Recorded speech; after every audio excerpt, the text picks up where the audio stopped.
안녕하십니까. 2025년 군무원 국업 정보사회론 기출문제 해설 특강을 시작하도록 하겠습니다. 군무원 정보사회론 문제는 문제를 공개하지 않습니다. 그러다 보니까 학생들이 저에게 찾아와서 여러 가지로 또 저희 강의 들은 학생들이 그동안 정답이 좀 잘 모르겠다, 이러이러한 문제가 나왔다, 이런 얘기를 하는 것을 제가 상담을 받아서 조각조각 모아서 이런 문제를 일정하게 복원을 하고 있습니다. 매년 제가 20년 이상 이렇게 지금 이런 활동을 하고 있고요. 그러다 보니까 문제가 완벽하지 않습니다. 완벽하지 않고 이러이러한 문제가 출제되었구나, 정답을 이런 걸로 찾고 있구나, 이런 게 틀린 지문이구나, 이 정도의 전체적인 윤곽을 파악하는데 활용하셨으면 좋을 것 같습니다. 저도 지금 몇 년째 국가정보사회론도 강의하고 국가정보학도 제가 강의하는데 아마 일부 학생들은 양쪽 두 과목 다 제 강의를 듣고 있는 걸로 그렇게 좀 추정이 되는데, 저도 오랫동안 이런 영역에 강의하고 복원해서 나름 최대한 일정 기출 문제를 복원하려고 노력하고 있고, 다음에 시험 준비하는 데는 어려움이 없도록 그렇게 가르치고 있습니다. 올해 국업 기출문제 전체적인 전반적인 내용을 좀 살펴보도록 하겠습니다. 정보사회 이해, 정보사회 영향, 정보기술과 정보사회 미래. 그래서 그동안에 그 정보사회론이란 책들이 약간 일정하게 나름 구성들을 갖고 있었지만, 제가 봤을 때는 정보사회 전반을 이해하는 부분과 정보사회가 다양한 영역, 개인과 국가와 사회에 어떤 영향을 미치고 있는지 이런 부분들, 그 다음에 어떤 그 정보사회에서 통역되고 있는 각종 미디어라든지 커뮤니케이션 기술이라든지 컴퓨터라든지 또 4차 산업혁명 기술들, 이런 부분, 그 다음에 어떤 기술적의 어떤 윤리적 기준, 이런 부분들은 정보기술과 정보사회의 미래, 이렇게 세 가지 큰 영역으로 구분해 본다면은 정보사회 이해가 10문제, 정보사회 영향이 6문제, 정보기술과 정보사회 미래가 9문제입니다. 최근 몇 년 동안 2016년 4차 산업혁명이라는 용어가 인더스트리 4.0이 처음으로 나오고 나서 특정 해에는 4차 산업혁명 관련 질문들이 상당히 많이 문제들이 출제가 되었었는데, 올해도 여지없이 상당히 제법 많은 문제가 출제됐다. 과거에서는 일정하게 커뮤니케이션 이론이라든지 이런 것들이 많이 출제되다가 최근 몇 년은 완전히 패러다임이 바뀌었다. 이렇게 좀 보시면 좋을 것 같습니다. 기출문제 풀이를 보도록 하겠습니다. 1번입니다. 클라우드 셰논의 정보 이론적 관점에 대한 설명을 적절하지 않은 것은 정보는 0과 1로 구성된 비트로 측정이 가능하다. 정보는 내용이나 질적인 측면과 행식적, 양적인 측면에서 정의했다. 정보를.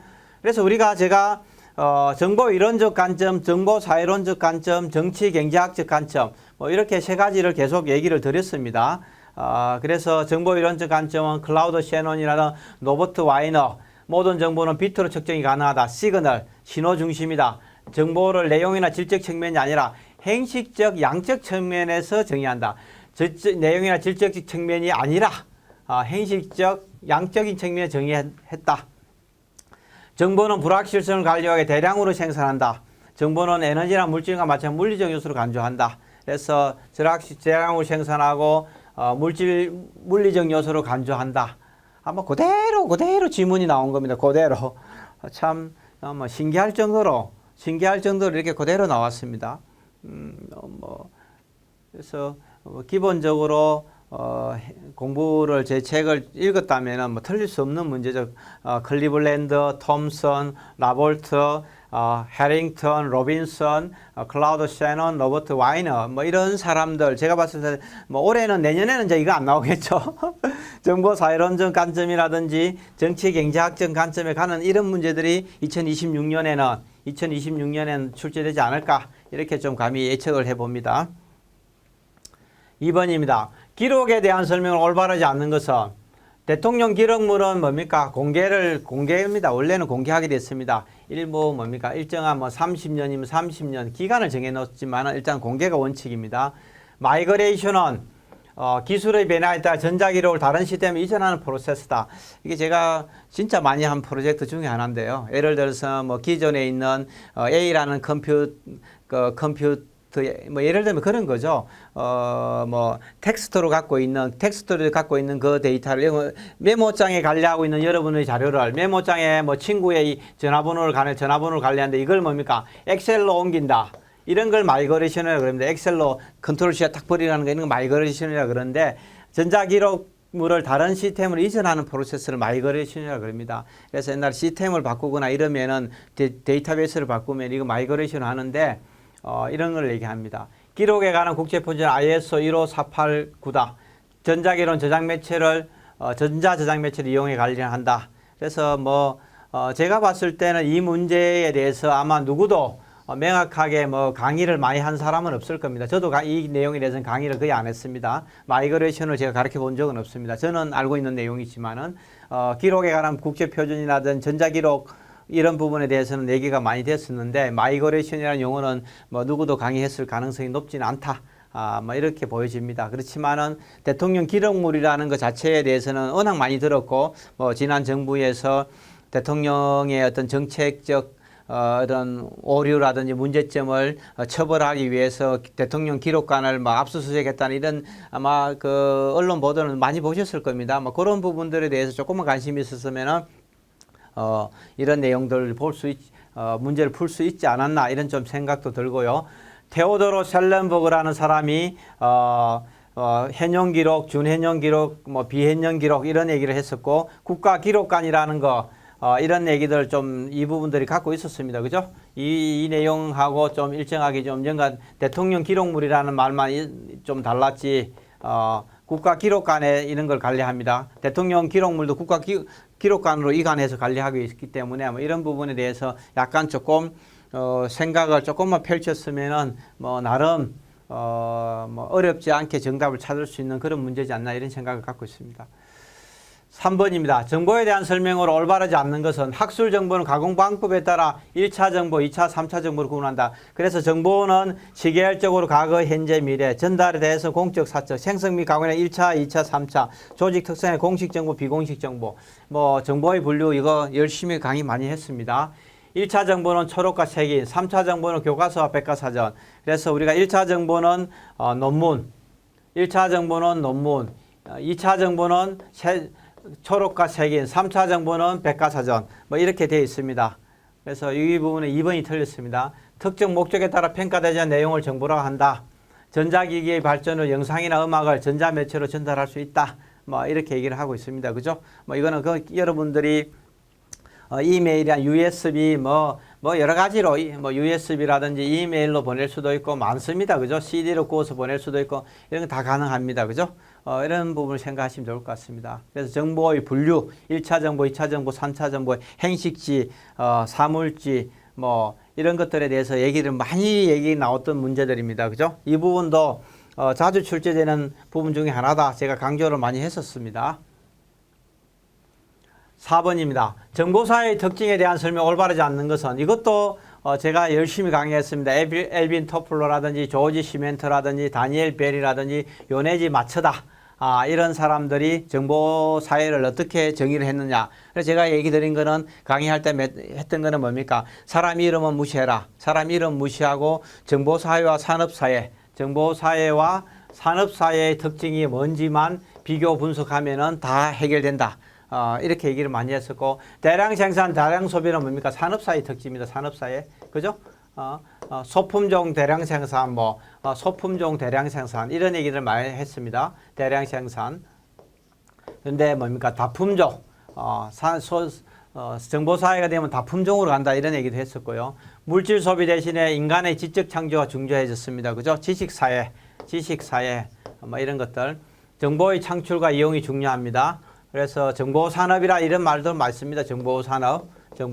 그래서 IT 컴퓨터라 인터넷, 그런 디지털 콘텐츠 이런 부분에 대한 게 중요한 사회입니다.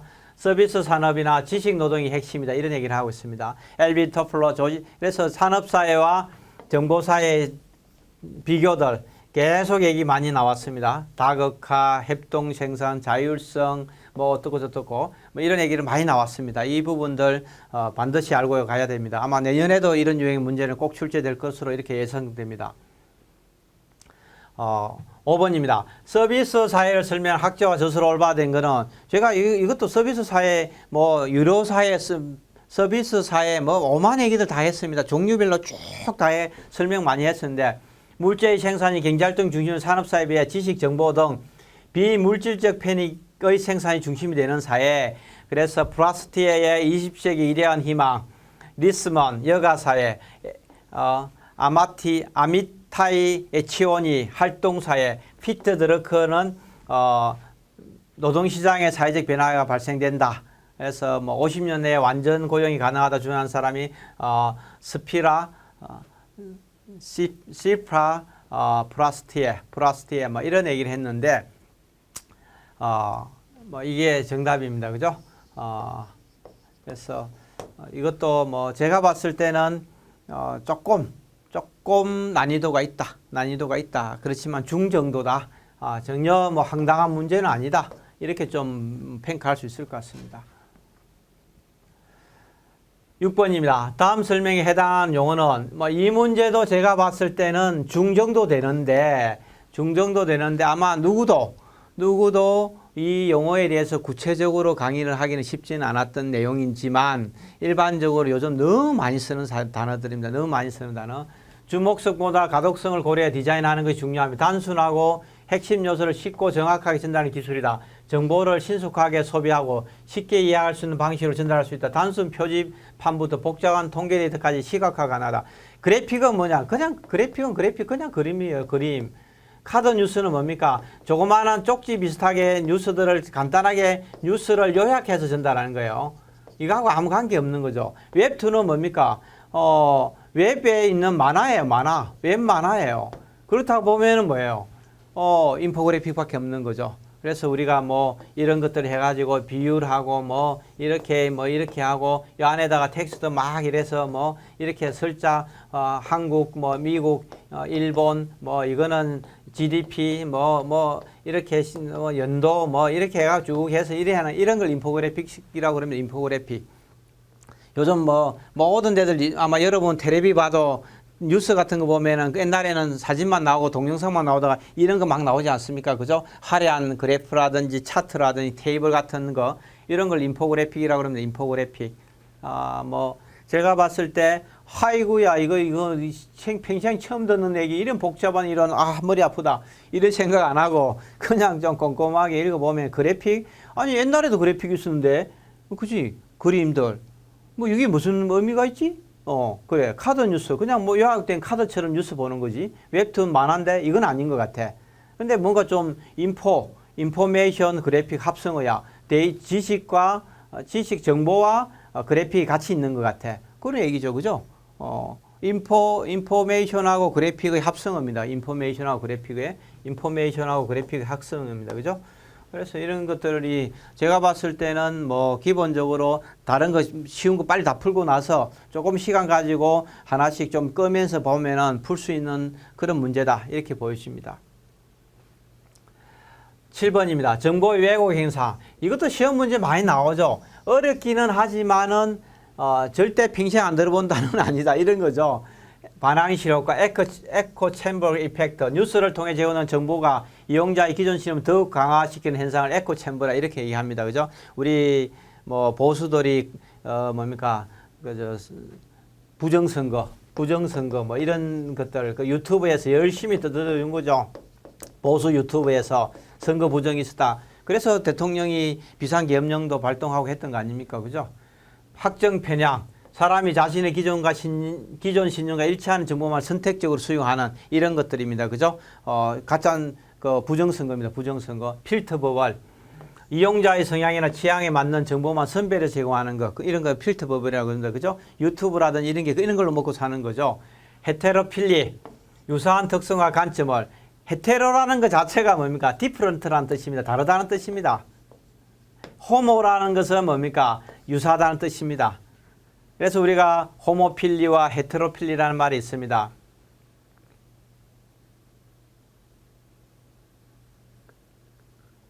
그래서 호모필리와 헤테로필리 이 얘기도 했습니다. 반항시록, 에코챔버 이펙트, 학정 편향, 선택적 노출, 편향 동화, 집단 사고 이런 용어들 제가 열심히 많이 가르쳤습니다. 열심히 많이 가르치고 설명들 많이 했습니다. 뭐 이런 부분을 보시면 좋을 것 같습니다. 다 나와 있는 내용들입니다. 8번입니다. 마샬 맥루한의 한미디어와 쿨미디어 이것도 많이 얘기했습니다. 행식지와 사실지 뭐 이런 것부터 시작해서 한미디어와 쿨미디어 이것도 많이 얘기했습니다. 그죠? 시간 편향적 미디어와 공간 편향적 미디어 헤럴드 이니스와 맥루한의 한미디어와 쿨미디어 이런 내용들 뭐 한미디어에 대한 종류 쿨미디어의 종류들 이거 뭐 너무 많이 얘기해서 입이 아플 정도입니다. 한미디어는 특정 감각을 확장시키고 사진이나 영화고 쿨미디어는 정보량이 부족하고 불명합니다. 책은 한미디어가 아니라 뭡니까? 쿨미디어입니다.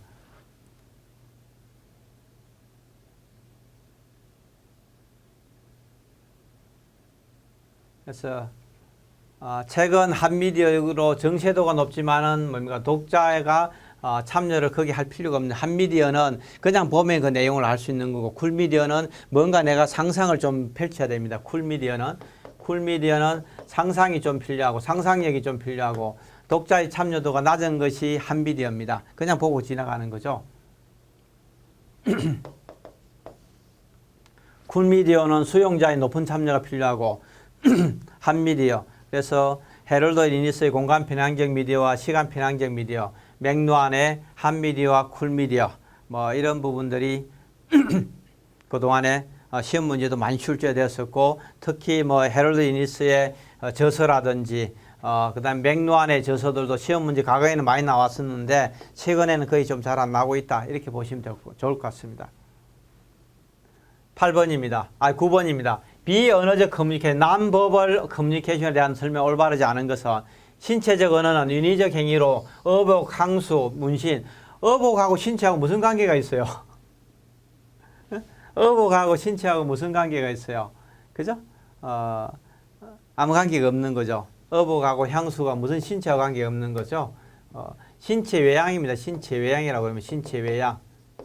그래서 이것도 마찬가지 비언어적 의사소통. 언어나 문자가 아니라 동작, 접촉, 준언어, 장식품에 해당되는 거 장식품, 그죠? 장식품을 사용해 언어적 내용을 전달하는 거. 그래서 신체적 언어가 있고 몸의 동작, 공간적 행위, 배치, 준언어, 기침이라든지 이래 하는 거 기분 나쁘다는 얘기죠. 열심히 얘기하는데 기분 나쁘니까 얘기 그만하라 이런 뜻입니다. 뭐 이런 얘기하는 것도 코를 훌쩍거리는 것도 뭐 지루하다 이런 표시고 예를 들면 그렇다는 얘기입니다. 신체적 외양, 뭐 두 발 의상. 그래서 신체적 언어는 뭡니까? 몸짓을 얘기하는 거죠. 몸짓. 그다음에 비언어적인 대화자의 거리를 말하는 공간 언어, 준언어적 표정, 음성. 신체 외양은 두 발 의상. 이것도 뭡니까? 많이 나와서 그대로 그냥 나온 거죠. 순서 그대로 나온 겁니다. 10번입니다. 전자상거래에 대한 설명을 올바르지 않는 것은 제가 이거 얘기하면서 여러분들은 태어나면서부터 전자상거래 세대이기 때문에 쿠팡 쓰고 뭐 이런 거 쓰지 않습니까? 그죠? 쿠팡이라든지 이런 거 뭐 쓰기 때문에 그걸 생각하시면 된다. 이런 얘기를 강의를 많이 했습니다. 전자상거래 정의와 특징들.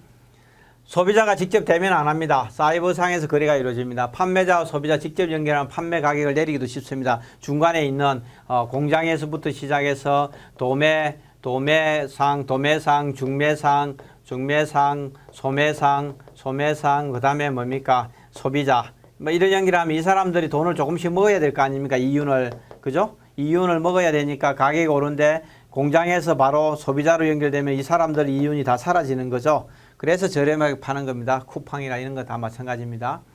영업사원이 마케팅에 필요한 자료를 직접 고객 조사를 통해 영업사원이 거의 없습니다. 온라인은 영업사원이 필요 없는 거죠. 온라인 홍보로 하는 거죠. 온라인 홍보. 유통망이 간소화로 원가 절감, 글로벌 판매망, 온라인 컨텐츠 거래, 개인화된 서비스 이런 얘기를 하면 직접 조사 안 합니다. 다양한 데이터를 분석해 개별 소비자를 대해서 맞춤형 마케팅이 가능합니다. 세분화 이런 것들 개인화된 서비스의 발굴 뭐 이런 것들 제가 많이 얘기했습니다. 그래서 전자상거래 이것도 뭐 틀릴 수 없는 그런 문제죠. 11번입니다. 리트러시에 대한 설명으로 올바르지 않은 것은 리트러시, 문자를 해독하는 능력이 리트러시라 이렇게 합니다. 문자를 통해 지식과 정보를 획득하고 이해할 수 있는 능력을 말한다. 그래서 디지털 리트러시, 전통적 리트러시, 특징들, 선행적, 예측 가능성, 비선행적, 문자 리트러시, 영상 정보, 네트워크 리트러시, 미디어 리트러시, 사이버 리트러시 열심히 많이 얘기해 놨습니다. 디지털 리트러시는 디지털된 정보를 평가하는 겁니다. 사이버 리트러시는 사이버 공간에 대해서 컴퓨터의 기술의 발전으로 디지털 리트러시에 대한 중요도가 전부 다 디지털 리트러시죠. 지금은 뭡니까? 인쇄 종이 안 보잖아요. 종이 안 보고 거의 동영상이라든지 그런 어떤 이북이라든지 이런 것들이 그런 걸 보니까 뭐예요? 디지털 리트러시가 굉장히 중요한 거죠. 가짜 아까 국가정보학에서는 페이크 뉴스 같은 게 이런 게 시험 문제 나왔는데요. 페이크 뉴스 같은 이런 게 시험 문제인데 이게 뭡니까? 그런 동영상을 보고 가짜라는 것을 찾아낼 수 있는 디지털 리트러시를 모르면은 뭡니까? 가짜 뉴스에 농락당할 수 있는 거죠. 뭐 이런 게 디지털 리트러시 굉장히 중요해졌습니다. 중요도가 하락하지 않습니다. 오히려 많이 상승했습니다.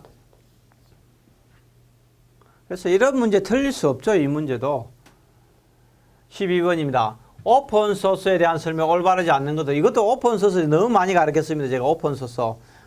옛날에는 오픈소스의 종류들이 나왔습니다. 리눅스라든지 아파치라든지 MySQL이라든지 이클립스라든지 뭐 이런 것들이 시험 문제 많이 종류에 대해서 나왔었는데 이번에는 개념을 이해하고 있는지 그런 문제를 한 거죠. 오픈소스 운동은 자유 소프트웨어 운동과 달리 같다는 겁니다. 영역이하고의 참여를 제한하지 않습니다. 일단 다 같습니다. 오픈소스도 그리고 자유 소프트웨어 운동도 영역기업 들어와도 상관없습니다. 무상으로 공개합니다. 소스 코드를 공개해 누구나 자유롭게 사용, 수정한다. 커뮤니티 기반의 협업을 합니다. 그죠? 커뮤니티 기반 협업을 하고 개인이나 집단을 차별하지 않습니다. 소프트웨어를 판매하거나 무상 배포하는 것을 제한하지도 않습니다. 그래서 리눅스 커널이라든지 리눅스라든지 아파치, MySQL, 이클립스 뭐 이런 것도 오픈소스 이것도 이게 많이 가르쳤기 때문에 시험 틀릴 수가 없는 거죠. 자유 소프트웨어 운동 리차드 스톨만 얘기했습니다. 리차드 스톨만 그죠? 자유 소프트웨어 운동 리눅스 이 얘기들 열심히 하고 이거 부분도 옛날에 시험 문제 좀 나왔었는데 올해는 오픈소스에 대해서 시험 문제 나온 거죠. 오픈 액세스에 대한 오픈 액세스 접근한다는 뜻입니다. 오픈은 접근을 뭡니까? 오픈했다. 오픈 액세스 접근을 뭡니까? 누구나 할 수 있도록 제한하지 않는다. 제한하지 않는다.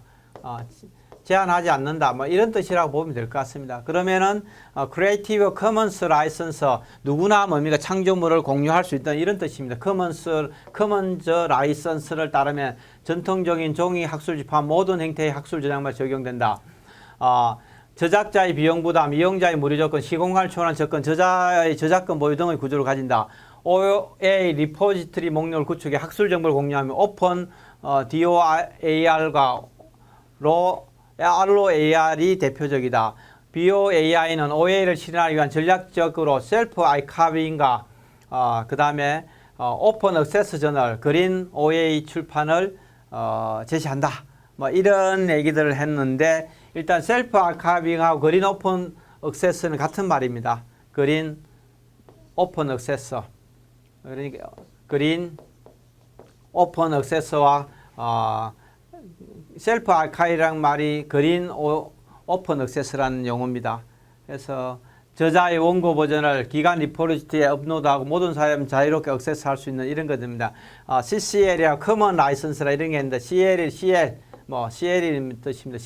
CCL 크리에이티브 커먼스 라이선스 CCL입니다. CCL 이 부분에 대해서 우리가 좀 이 부분 얘기를 했습니다. 그죠? CCL의 정의 전에는 시험 문제가 이런 뭡니까? 저작물을 공유하고 저작자를 표시해 비영리 2차 변경 금지, 동일 조건 변경 허락 이런 것들이 시험 문제 쭉 나왔었는데 이런 것들을 이런 로고가 표시하는 내용을 알고 있는가 이런 게 나왔는데 올해는 오픈 액세스라는 거에 대해서 시험 문제를 좀 출시했다. CCL이죠. CCL.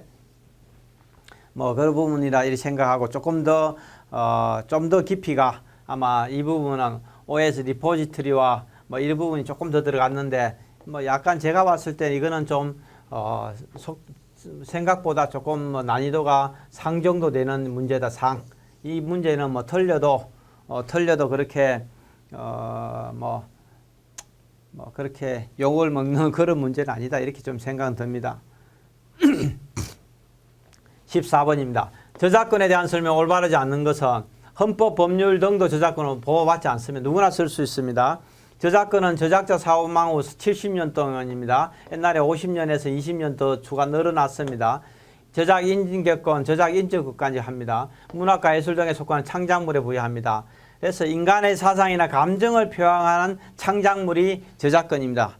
저작권에 관련된 건 저작물이 됩니다. 1차 저작물과 2차 저작물이 있고 저작자는 누군지, 저작 인격권과 저작 인적권이라는 게 뭔지, 저작 인격권은 공표, 성명 표시, 동일성 유지, 일신 전속성. 이 부분들이 시험 문제 계속 나왔었는데 올해는 그냥 뭐 좀 쉽게 문제를 낸 거죠. 좀 쉽게 문제를 냈다 이렇게 보시면 될 것 같습니다. 15번입니다. 오픈 사이언스에 대한 설명을 올바르지 않은 것은 이 부분은 저도 가르치지 않았습니다. 저는 뭐 제가 제 책에는 없는 내용입니다. 제 책에는 없는 내용이고 오픈 사이언스, 오픈 액세스, 오픈 이런 거 오픈 액세스, 오픈 소스 뭐 이런 것도 오픈이라는 영어를 보니까 과학에 관련된 내용들을 누구나 접근할 수 있도록 하는 것 같다. 이런 생각하는 거죠. 온라인상에 배포되는 공적 연구 결과물을 투명하게 사용할 수 있도록 하는 정책이다. 국립중앙도서관은 저작권 안내 시스템을 통해 공개하고 있다. 연구개발에 투입된 원가를 공개, 내용을 공평하게 부과하는 게 아니라 뭐 비용을 하는 게 아니라 무료로 배포합니다. 무료 배포. 누구나 디지털 행시의 연구 성과를 접근할 수 있다. 그래서 오픈하는 거는 거의 자유, 프리, 예? 자유 소프트웨어 운동. 오픈, 뭐 이런 것들은 거의 대부분들이 오픈 소프트웨어, 자유 소프트웨어 운동, 오픈 소스, 뭐 이런 것들이 보면은 거의 대부분 무료나 이런 개념입니다. 그죠? 그래서 뭐 이 문제는 제가 봤을 때 학생들이 명확하게 공부를 하지 않았지만 좀 지문을 꼼꼼하게 읽으면은 풀 수 있는 가능성이 뭐 70% 이상 되는 그런 문제다 이렇게 보여집니다. 16번입니다. 정보격차, 디지털 디바이더. 이것도 많이 해서 정보격차, 디지털 디바이더, 정보격차의 유형, 정보격차의 발생 원인, 뭐 계속 강의 많이 한 내용입니다. 디지털 격차, 지식 격차는 비례합니다. 반비례가 비례합니다. 그죠? 사람들이 뭡니까? 지금은 디지털 사회입니다. 디지털 사회. 디지털로 있는 콘텐츠가 있기 때문에 디지털 리터러시라든지 앞에서 그 문제 또 나왔죠. 그죠? 디지털 리터러시가 없는 사람은 뭡니까? 디지털 사회에 살 수가 없는 거죠. 자기가 정보를 받아들일 수 있는 역량이 안 되면은 비례합니다. 비례. 디지털 격차는 커뮤니케이션 기란 접근이 쉬운 정도에 따라서 접근 격차, 기술 격차, 경제적 기회 격차, 민주적 격차 얘기는 나왔습니다. 지식 격차란 정보를 잘하는 집단과 덜하는 집단 간 나타나는 차이를 말한다.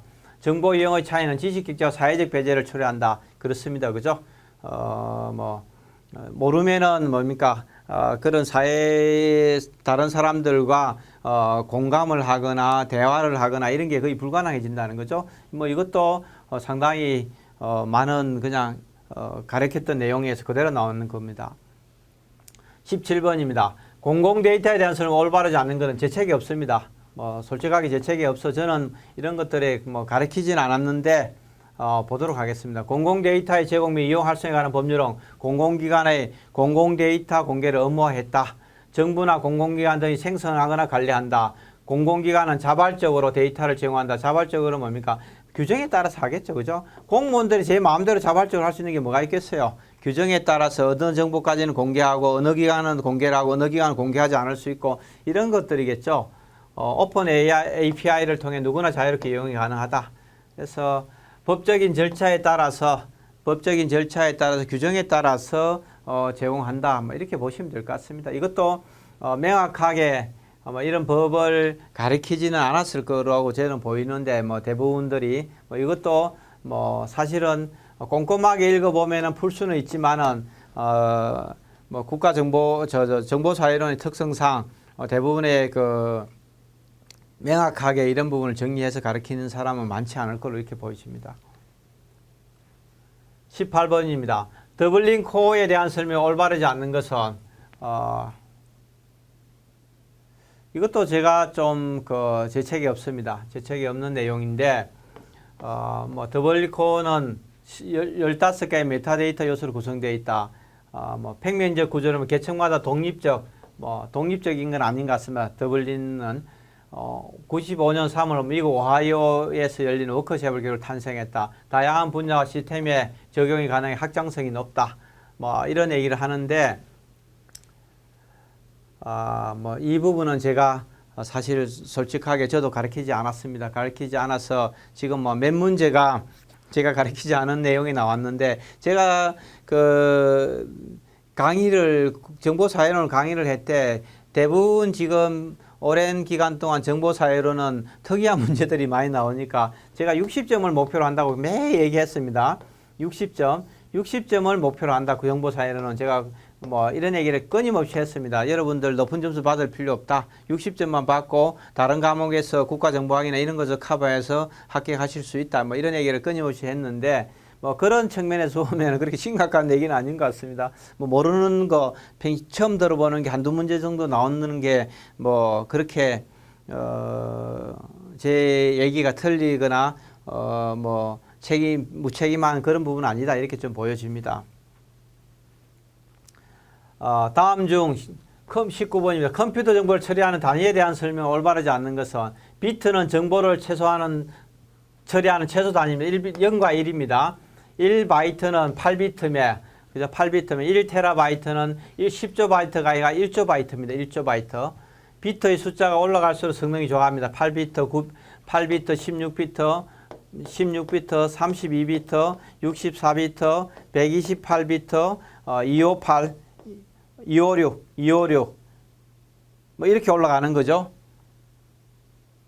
그죠? 이렇게 올라갑니다. 524 뭐 이런 식으로 올라가는 것 같은데 그래서 뭐 이런 이진법으로 올라갑니다. 이진법으로 올라갈수록 뭡니까? 성능이 좋다는 뜻입니다. 이진수 단위로 증가하면 1kB는 1024입니다. 1024입니다. 1024네요. 그죠? 1024 1테라바이트는 1024 기가, 테라, 기가, 메가 뭐 이런 식으로 가는 거죠. 바이트, 비트, 그죠? 그래서 1바이트는 뭡니까? 1바이트는 8비트, 1메가는 1024 바이트, 1024 킬로바이트.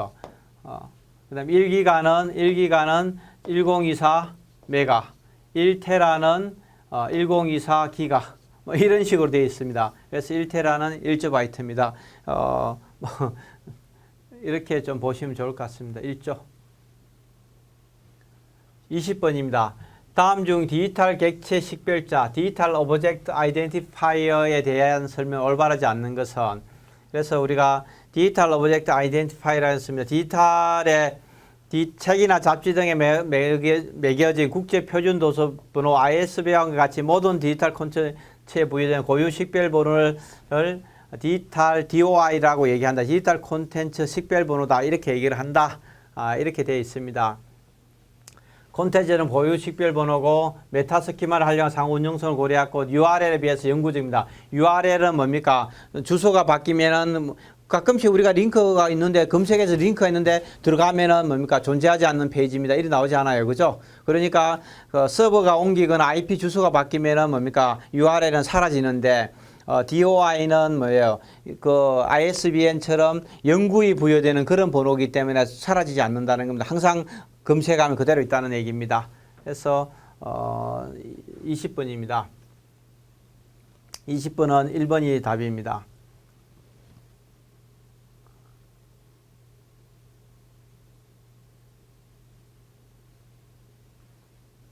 21번입니다. 온톨로지에 대한 설명을 올바르지 않는 것은 온톨로지도 자주 시험 문제 나왔던 얘기죠. 자주 시험 문제 나와서 많이 가르쳤습니다.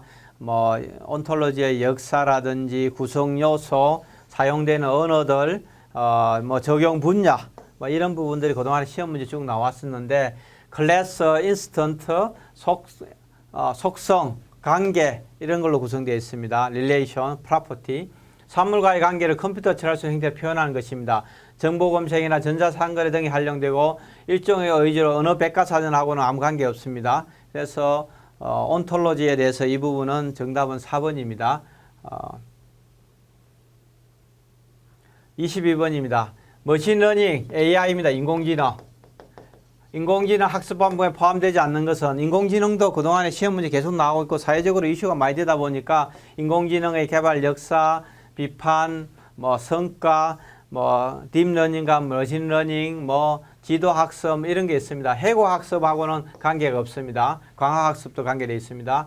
교육학, 심리학에서 자기의 학습 경험을 되돌아보면서 교정하는 것을 우리가 해고학습이다 이렇게 얘기합니다.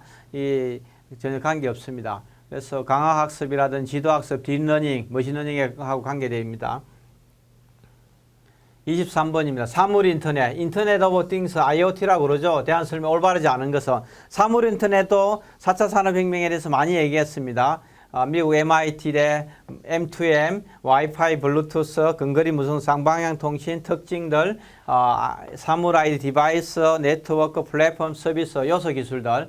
그래서 다양한 사물이 센서와 네트워크를 통해 연결됩니다. 사물과 사물, 사물과 사물, 사람이 쌍방향으로 연결됩니다. M2M의 개념에서 확장된 겁니다. 사물이 서로 인터넷으로 연결되어 구현이 인터넷을 연결 안 돼도 사물끼리 통신하면 괜찮습니다. 사물끼리 인터넷이 연결이 안 돼도 사물끼리 통신만 하면 됩니다. 사물끼리 통신만 무선 통신만 하면은 괜찮은 게 사물 인터넷입니다. 꼭 반드시 인터넷으로 연결돼야 되는 것은 아니다. 뭐 일정하게 이 부분도 좀 오해가 있을 수 있는데 제가 봤을 때는 기본적으로 반드시 인터넷에 연결돼야 구현이 가능한 것은 아니다. 이렇게 좀 보여집니다. 내부 통신 네트워크로 구성될 수 있습니다. 24번입니다. 다음 내용을 설명한 용어로 가장 적절한 것은 인공지능이 학습 데이터에 잘못된 패턴을 학습하거나 기존 학습 데이터에 없는 정보를 생산하기 위해 발생한 오류를 말한다. 환각 현상을 뜻하는 말로 의료, 법률, 금융 등의 치명적인 위협으로 작용할 수 있다. 그래서 뭐 할루네이션이라는 것 자체가 환각이나 할루 뭐 이런 게 환각이나 이런 뜻이고 할로 이펙트는 뭡니까? 채찍처럼 뜨지만 휭 소리 나면 사람들이 공포해지는 이런 할로 이펙트. 밴드웨건 효과는 뭡니까? 그 마차에 악단이 그 복치고 장구치고 아마 애들이 그 띠에 따라다니는 이런 거 밴드 효과, 사람들이 관심을 가지는 거. 나비 효과, 뭡니까? 나비가 미국에서 나비가 날개짓을 하면은 한국에 도착하면 태풍으로 바뀐다. 이런 걸 나비 효과라는 거야. 처음에는 미약하지만 일정한 거리를 계속하면서 영향력이 전폭되는 거. 이런 걸 버터플라이 이펙트를 이렇게 얘기합니다. 그래서 할로 이펙트나 헬로 이펙트든 밴드웨건 효과든 나비 효과라는 이런 용어들은 너무 유명한 어떤 단어들입니다. 뭐 그런 거만 생각하면 이 문제도 할루시네이션이라는 거 저는 안 가르쳤습니다. 솔직하게 할루시네이션이라는 용어는 제가 가르친 적은 없는데 할로 이펙트라든지 밴드웨건 효과라든지 뭐 이런 것들은 제가 많이 설명을 한 부분들이 있기 때문에 이 부분도 어쨌든 뭐 노력하면은 좀 유추해 보면 풀 수 있는 문제다 이렇게 좀 보여집니다. 25번입니다. 다음 중 빅데이터에 대한 설명 올바르지 않은 것은 디지털 환경에서 생성된 빅데이터도 이거 뭐 4차 산업혁명에 안 가르칠 수가 없잖아요. 작년 기출 문제가 오렐리 레이더 팀의 3V입니다. 3V 볼륨, 벨로시티, 브라이어티. 이게 뭐 시험 문제 나왔었고 뭐 계속 이게 나오는 거죠. 구성 요소, 플랫폼이라든지 분할 점령이란 데이터 뭐 이런 것도 시험 문제 계속 나왔던 내용이니까 빅데이터 너무 많이 나와가지고 뭐 공부 당연히 했죠. 디지털 환경에 생성 데이터입니다. 규모가 방대합니다. 정형 데이터, 비정형 데이터, 반정형 데이터입니다. 민간 부분에 생성하는 데이터뿐만 아니라 플러스 뭡니까? 공공 부분 다 포함합니다. 빅데이터가 반드시 민간 부분에서 생성된 것만은 아니다. 공공 부분도 다 포함한다. 빅데이터라는 민간 공공을 구분하지 않습니다. 정형, 비정형, 반정형 데이터가 들어있는 것이다. 데이터를 분석하기 위해서 데이터 사이언티스트, 데이터 과학자와의 역할이 매우 중요하다. 이런 얘기를 계속하고 있습니다. 뭐 올해 그 정보사회론 국어 문제는 제가 봤을 때는 기본적으로 뭐 4개 정도 틀리면은 괜찮게 본 그런 성적이다 이렇게 좀 보여집니다. 제 책에서 거의 다 거의 그대로 내용들이 나온 문제들도 다수가 있고요. 거의 대다수가 그런 부분들이고 대부분의 용어들은 제가 다 가르쳤고 일부 부분들 안 가르친 뭐 할루시네이션 같은 인공지능의 그 환각 효과 같은 이런 부분들은 뭐 제가 봤을 때 다른 용어가 이미 알려진 용어이기 때문에 풀 수 있는 문제라든지 또 일정한 그 공공 데이터 같은 이런 부분들은 뭐 그냥 꼼꼼하게 읽어보면은 정답을 맞출 확률이 상당히 높은 그런 유형의 문제다 이렇게 좀 보여집니다. 그래서 뭐 제가 봤을 때는 저도 뭐 정보사회를 완벽하게 알 수는 없습니다. 뭐 완벽하게 알 수 없기 때문에 항상 좀 저는 신중하게 정보사회로는 제가 60점에서 65점 뭐 아니면 70점의 최대로 뭐 가르치겠습니다. 이렇게 얘기를 많이 했습니다. 뭐 그렇게 해서 뭐 최소한 80점에서 85점은 제 수업을 열심히 들었다면 받을 수 있지 않았었나 이런 좀 생각을 갖고 있습니다. 아마 90점 받을 수 있는 학생도 충분히 있었고 뭐 80점은 이상 받을 수 있지 않았나 이렇게 좀 예상을 하고 있습니다. 그래서 뭐 내년에도 이런 관련된 부분들 가지고 또 꾸준하게 열심히 강의하고 여러분들이 꼭 합격하실 수 있도록 다양한 부분을 좀 더 가르쳐 드리도록 노력하겠습니다. 저도 국정보사회로는 출제 범위를 예측하기 어렵기 때문에 그렇다 해서 여러분들한테 무한정으로 제가 책임지지 않으려고 욕먹지 않으려고 모든 세상에 있는 모든 내용들을 다 가르쳐 드릴 수는 없습니다. 시간 투입 대비 효율성을 볼 수밖에 없는 거고 그렇다면은 그동안에 한 20여 년 동안에 많이 출제됐던 문제 반드시 알아야 되는 이슈들, 단어들, 개념들 이런 부분들을 가지고 공부를 하고 내가 기본 베이스만 탄탄하다면은 어느 정도 문제의 지문을 읽고 추론하고 분석하고 해석해서 맞출 수 있는 그런 문제들, 그런 역량을 키워드리는 게 강사의 자세고 강사의 의무고 강사의 역할이다 이렇게 좀 보여집니다. 뭐 그런 부분에서 제가 열심히 노력해서 여러분들이 충분히 합격할 수 있는 그런 실력을 배양시키도록 올해도 그렇게 노력하도록 하겠습니다. 2025년 군무원 국어 정보사회론 문제풀이 강의는 여기서 마치도록 하겠습니다.